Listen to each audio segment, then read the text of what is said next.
Okay, this is my very first video, and people have been very interested in how I do my brow toppers, so I thought I would start from the beginning. So this is basically how I get my toppers off of the 3D printer. My friend has a 3D printer, and they print this for me, and I bring them home and basically clean them up. So this is the extra that basically sits around it to make sure that the printing is firm. If you turn it sideways, you can see it's much more raised. This is very easy to peel off. And we're just gonna switch into time lapse for that.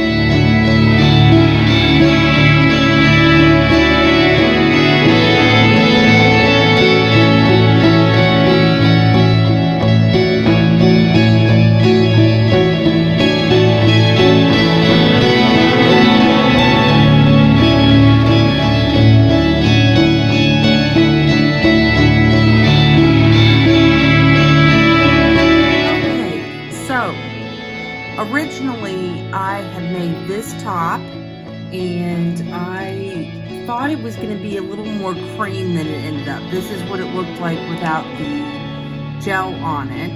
So I decided I'm going to try again, and I'm going to try with this new one that I just bought that doesn't have any of the black lines in it, and see what happens. Now, because I really like how it looks where you have the black rims at the bottom, I've decided to make just a plain pair of black, and then I can put the just brow topper over that and have the black lines on it. I'm going to try that, so I'll make a plain pair that's just black as well, and I'm going to make this as just a brow topper that I can put over a plain black frame. So that's what we're going to work on right now. So this is a nail art type piece that I bought, and it has a sticky back. And what I usually do is I stick it on my topper, and then I cut out all the edges, which is where all these little pieces come from. And then I take it off and I do the other side with the extra pieces. And then I will cover it with UV gel and cure it in a little UV light, which I have over here, that is just a nail light that people use for their gel nails, but I put the topper in. So let's see what that is gonna look like. This is actually one of the trickiest parts, is that this can be hard to peel, especially if I don't want to do a lot of damage. So sometimes I use my my fine tweezers to kind of peel this up. And I save this wax paper because whatever extra pieces I have, I'm going to keep. I have a lot of little pieces, and I might do some kind of mosaic tile or something with them. I don't want to get rid of them.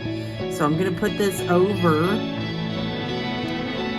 my black and line it up as much as possible. This is perfect because I want it to be half and half. I've gotten it all the way over to that corner, and I've gotten the top part. Actually, yes, I've gotten the top part covered, so that's perfect. But this is more translucent than I thought it would be, to be honest. I wonder if it would look better over a white topper, because the back whiting paper, this is a lot lighter than I thought it would be. I think I like it better over the white. Let me see if I can peel this off. Never had to do that before.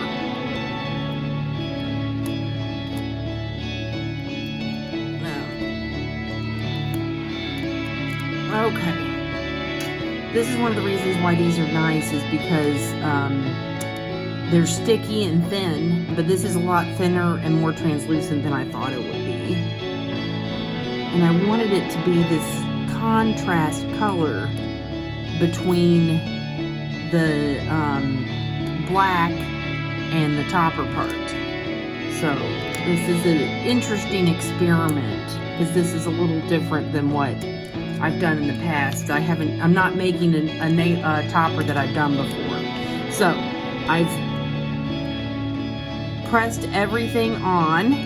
There shouldn't be any air bubbles or anything like that. And then I'm just going to take my X-Acto knife and cut all along the edge, and any extra sticky pieces I get, I'll put back on my wax paper to save for this side.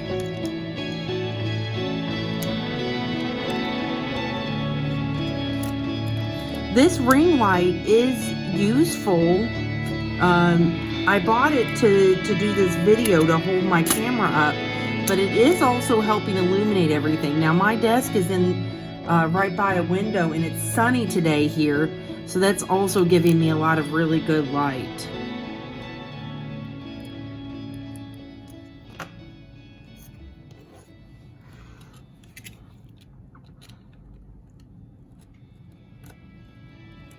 But X-Acto knives are definitely your friend.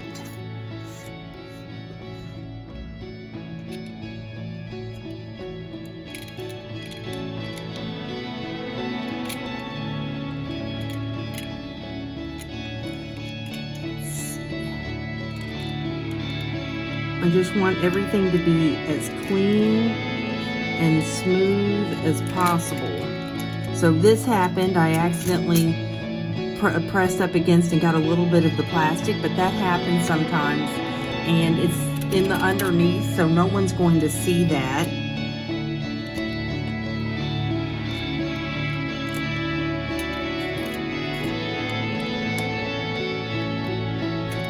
All right, let's see how I did.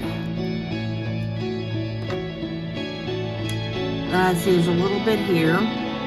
That could be better.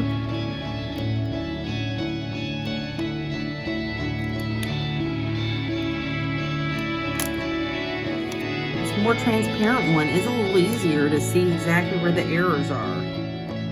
Okay, so before I go in and deal with that, let's see how much we can get covered on this side.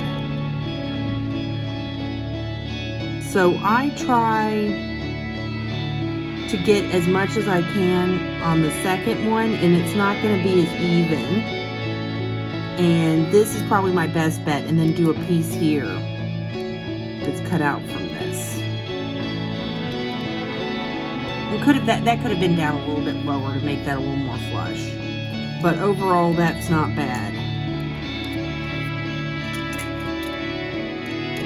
So if you guys ask in the video where you can get this, there is a problem with that. So I actually teach full-time in China. So I'm currently in Hefei, China. We're on October holiday. This is called the Golden Week. So I'm actually filming this when I normally would be, well, it's the weekend, so I'm not. But normally I would be preparing and teaching. I actually went in today and did some stuff with that. And so you cannot easily get the things that I get, because I buy directly off of something called Taobao, which is kind of like the Chinese Amazon. So that is not going to be the easiest. I can't just include a link for you guys to buy. You know, there is a way to buy and send stuff through Taobao to the US, because I've shipped presents to my family, but it is expensive, and usually shipping's like 100 USD.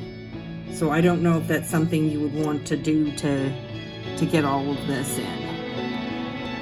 I have thought, however, that it would be very convenient to do like a little grab bag sale thing. If I ever moved back to the US, I might do that and see about like buying stuff and then shipping little grab bags, because I think people would really like some of the cheaper things that I buy. So I'm just trying to figure out which of these would fit the best, and then what I usually do is I cut it down a little bit. So I'm thinking this piece right here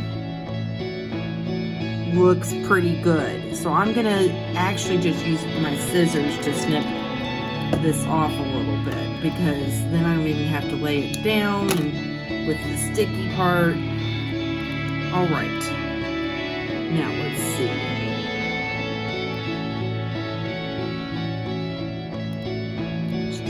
way.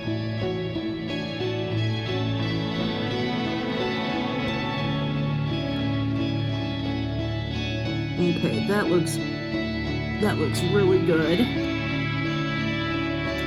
Now I just gotta peel this up.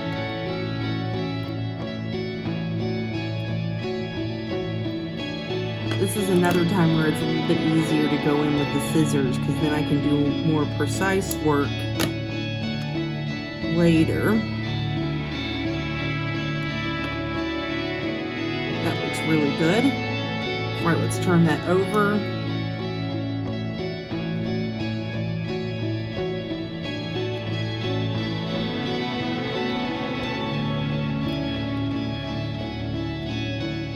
So I'm saving all these little pieces because, like I said, I keep, first of all, these are a little expensive. I pay about 70 cents for a sheet like this. And I have a lot of these little ones accumulated. And so someday I might do some kind of mosaic and piece everything together, ombre, something like that. And I also, my friend is getting a pair. I might be able to make a topper for her. Ooh, I hope that didn't tear off the end. We might have to put in a tiny little piece. Another good reason to keep this. You never know when you might need a tiny little piece.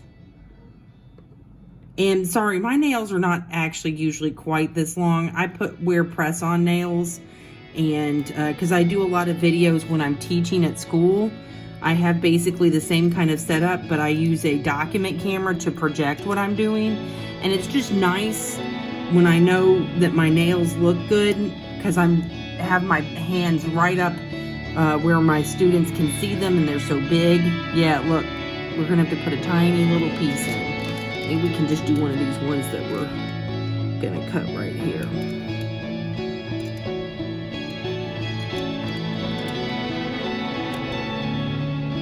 Okay, that cut. All right. Let's see.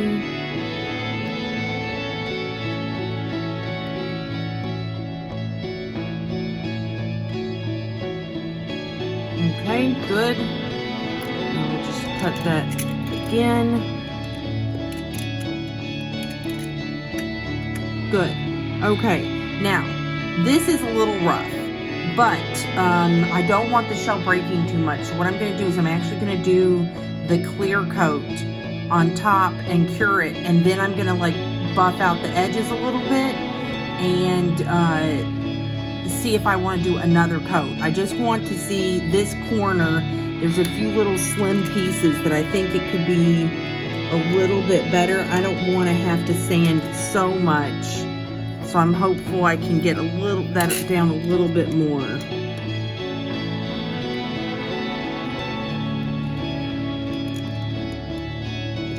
Before doing the clear coat. Okay.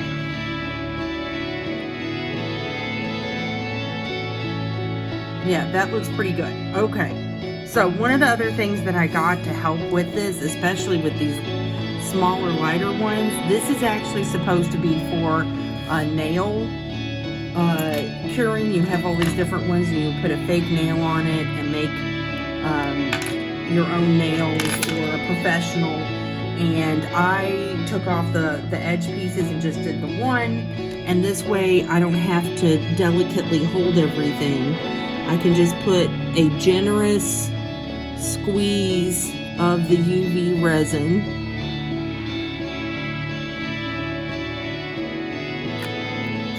And then I just use a paint, this is a clear UV gel nail polish, and I just use the brush from this. There's not much UV gel left in there. I have filled it up occasionally with just the UV gel resin. I don't buy a new nail polish, but this brush is really, really handy. This is very useful for distributing all of your gel. Often the edges can be a little rough. Yes, this is definitely more like what I had in mind when I wanted that cream topper. I like the kind of the jewel tones that come out, but I still wanted it to be lighter than it ended up. The blacks and the blues really came out in that other one. So I'm just trying to make sure that it goes all the way up to the edges. I don't want it to be too bubbly on the edges. I like it to go all the way over.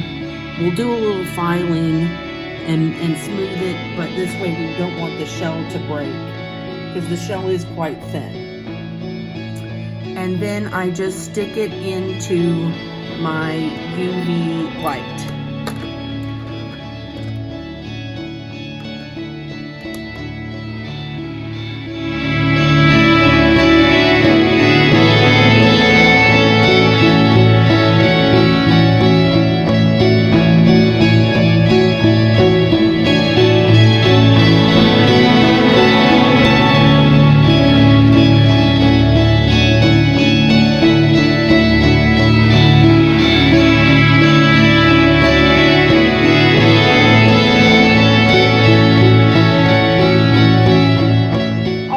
So I filed it, and there's a few rough edges. You can do another coat to make the edges all very smooth. I'm okay with it like this. I want to keep it lighter, especially if I'm going to put it on top of a full black topper, so that I get the black edge. So it's up to you. Like for me, this is okay, but if you're perfectionism, you want it filed more, smooth more, that kind of thing, that's fine. Also, like for instance, if I was selling these, this would not be like, to me, a sellable standard. But for me personally to wear, yes, like my perfectionism is like that. Now, the gel, because we did it quite thick, needs at least 4 rounds in the nail one. So it wasn't completely cured. It was still a little soft. You could see like fingerprint. And so I put it back through again, but I'm not going to do a second round of gel, but I have done a second round of gel in the past if I've needed to.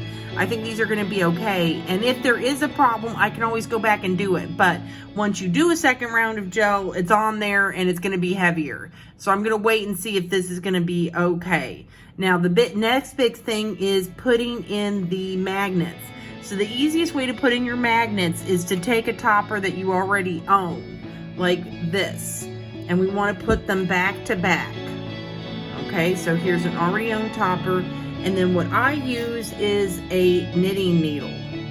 Okay, I want them to be held in place, just like that. Perfect. Okay, and what we're going to do is I'm going to put a little UV gel. You can also use super glue, but I haven't had as much luck with the super glue as I have with the UV gel, I'll be honest. And then what we're going to do is place the magnet there, and it will get sucked down in the appropriate orientation. So I have a section of magnets here. So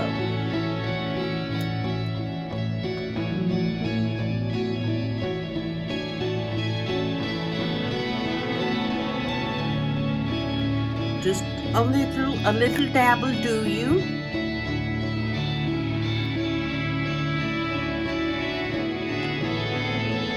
Okay, we've got 2 magnets here, just carefully separating them. And then I use my tweezers because it's a little easier to do the positioning.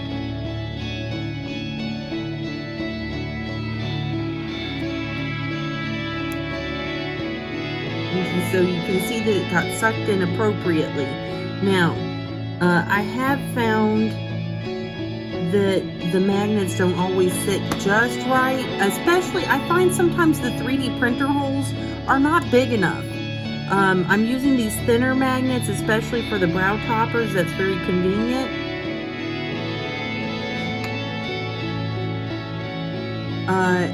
But it just depends.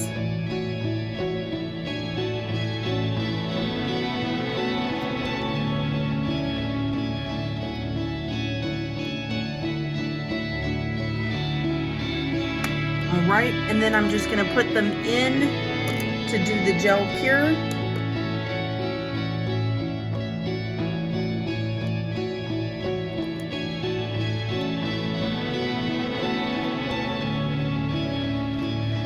And now we're just waiting for our finished toppers. So